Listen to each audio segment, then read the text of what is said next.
Vă salut, băieți! Astăzi vreau să vă arăt ce mi-a rămas și mie de anul trecut de la petardele și artificiile pe care le-am dat de Revelion. Aceste produse sunt majoritatea luate de la Bones. Cu acest video vreau să particip și la giveaway-ul de pe Telegram și puteți să achiziționați de la el foarte multe tipuri de petarde și artificii la cel mai bun preț de pe piață și de o calitate superioară. Mai avem așa, o cutie de Piccolo nouță, 5 Mega Bang și 4 Mega Zeus Salva. Foarte bune. Și acelea super, o calitate foarte bună. Mai am aici 4 Big Bang, sau super bine. Și acestea tot așa, de o calitate foarte bună.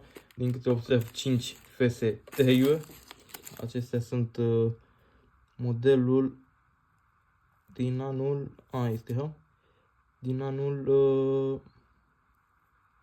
așa, 2023, nu mai găseam. 7 Mamba 1.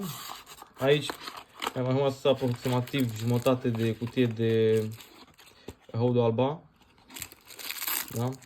Și 3 Vampire. Foarte bune, și astea mici, așa, pe cât le vedeți de mici, explodează foarte bine. Eu tind să le compar cu unele de cantitate dublă la gramaj, pentru că sunt construite foarte bine. Mai avem aici un Max Boom, parcă avea în jur de 8 grame, nu mai știu, o bombă, e super bună. Și acesta este cutia de la ele. Am avut o cutie întreagă, dar s-au cam dus. Și aici am păstrat eu câte o bucată din fiecare. Aș vrea să încep într-un fel o mică colecție. Să am câte o bucată din fiecare. Vedeți aici un Jack Colbis de ăsta, un de ăsta.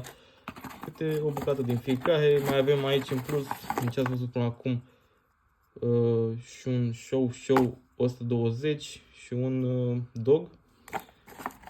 Ce mai avem? Altceva. Mai avem aici, din câte vedeți, am două FSTR, dar unul, acesta este tot 2023, acesta este din 2020 și are gramajul de 3,5, acesta de 1,8, mi se pare. Da. Cam acestea sunt.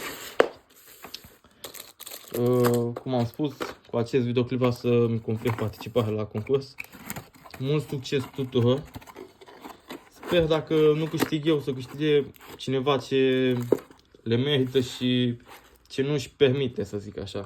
Adică dacă ar câștiga cineva care are deja sute și așa mai departe de petarde, n-ar avea niciun sens. Da, vă pup, mulțumesc frumos și vă salut!